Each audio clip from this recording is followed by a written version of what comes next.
The 30s and 40s. Two photographs illustrate how it all began. A shy young couple, sporting new coats, smile happily in front of a gate. 6 years later, 1947, a photo of a football team in front of an industrial shed. They were the craftsmen and employees of the Angelo Molteni furniture making company, founded a few years earlier in 1934. The 50s. The first industrial machines arrived from Germany to manufacture more and better. The sawmill and shearing department had been in-house since 1952. Total control of the supply chain from tree trunk to finished item. An international competition, the Selettiva di Cantù, brought designers and manufacturers together, anticipating partnerships between designers and craftsmen. This led to the first prototypes of modern furniture. The 60s.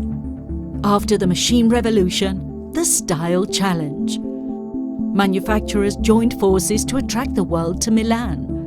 And Angelo Molteni was among the 14 founders of the first Salone del Mobile 1961. Modern furniture made its debut. In 1968, in 6 or 7 months, production was turned around. Goodbye classics, hello architects and modern design. The 70s. 1975 marked a watershed. The first numerically controlled machines and punch cards for machining wood were the hardware. The automation that came together with the software, people with the names and surnames of designers and architects. Icons were created. Modulo 3, Monk, Mob, Mount, 505. They sound like an encrypted protocol, but were actually an industrial, cultural and design program. Modulo 3, designed by Bob Norda and Franco Mirenzi, was an anodized aluminium joint that connected two worktops, a beautiful, rational and intelligent desk, to their storage units. It was produced by Unifor M3, which became Unifor in 1974. An important job in 1975 when IBM placed an order for 1,300 desks for their Mount Pleasant headquarters in the state of New York. The 80s. Unforgettable years indeed. The family was expanding. Dada took its place at table. All that was missing was the kitchen. The 80s were only just beginning, but things were gathering pace, full of hope and promise. Luca Meda, determined and creative, brought his close friend Aldo Rossi to Brianza. And the world looked on, intrigued. Would they be great classics? The 90s. Piroscafo, a steamship, was the perfect metaphor for the 1990s. Ploughing its way across the oceans, it symbolized the era of globalization. On the way back to Samarkand, old-fashioned words re-emerged. Acknowledgement, specialization, flexibility, large numbers. And new paradigms, minimalism, sustainability, alternative materials, wireless. The phrase "less is more" acquired new connotations.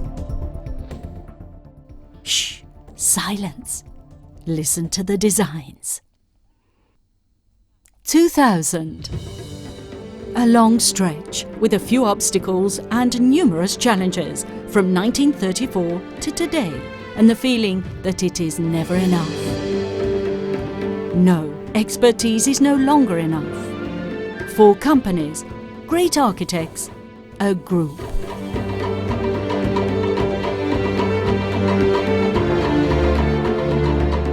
(2010).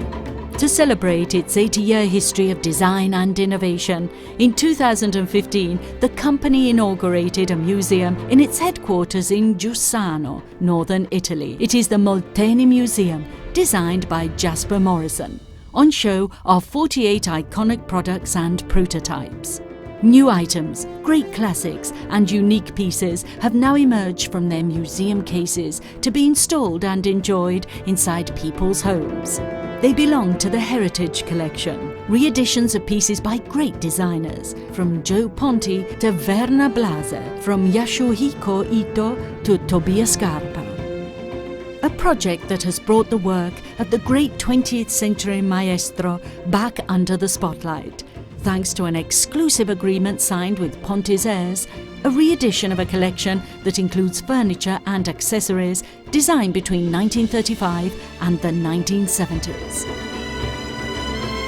Molteni have also renovated their industrial compound.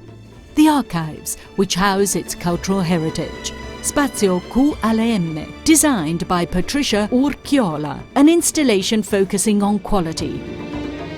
And Glass Cube, designed by Ron Gillard, which reinterprets great classics as well as contemporary pieces, the company's DNA. A cube within a cube, an unexpected space for art, houses photographic projects commissioned by M&C, the group's magazine.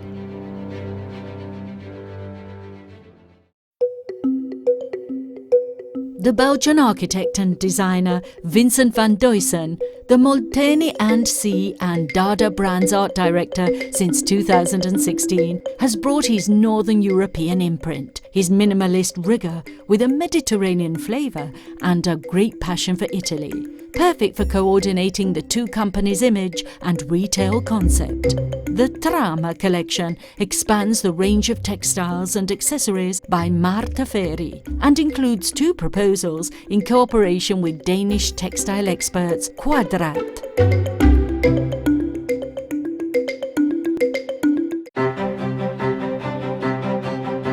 2020, over 90 countries, a far-reaching and consolidated distribution network in Italy, and a constantly expanding international network with more than 700 sales outlets.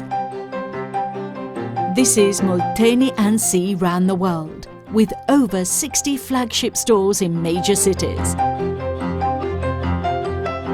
Dubai, Miami, Los Angeles, Seoul are the most recent spaces to interpret the brand's philosophy, and more are planned for 2020. But the real conquest is the community, inside and out. The local area plus new markets, words and images.